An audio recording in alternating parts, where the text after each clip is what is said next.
আলোই একমাত্র যা অন্ধকারের সাথে যুদ্ধ করে জিতে যায়। অন্ধকার যতই কালো ও গাঢ় হোক আর বেশি ক্ষণস্থায়ী হোক না কেন, আলো কিন্তু তার সাথে যুদ্ধে ঠিক জিতে যায়, তাই না বন্ধুরা?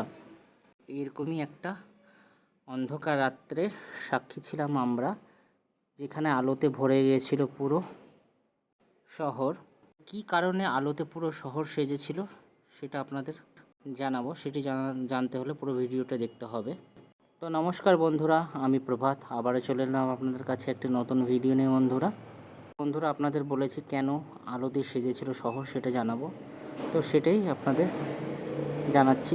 তো বন্ধুরা, দিনটা ছিল অমাবস্যার রাত, কালী পূজার দিন। আমার মেয়ের প্রোগ্রাম ছিল আমাদের রূপেশ্বর মন্দিরের কালী মন্দিরে, আমাদের শ্মশান কালী মন্দিরে মেয়ের যোগার প্রোগ্রাম ছিল। তো সেখানে চলে গিয়েছিলাম। তো সেখানে গিয়ে প্রথমে মায়ের দর্শন করে নিলাম। এখানে মায়ের রূপ খুব অসাধারণ, কি সুন্দর লাগছে না বন্ধুরা? তো মায়ের দর্শন করে নিয়ে আমরা মায়ের আশীর্বাদ নিয়ে চলে গেলাম যেখানে মেয়ের অনুষ্ঠান হচ্ছে। তো এখানে দেখতেই পাচ্ছেন মা, কি সুন্দর লাগছে না মাকে? খুবই ভালো লাগছে। তো মেয়ের অনুষ্ঠানের কাছেই চলে গেলাম।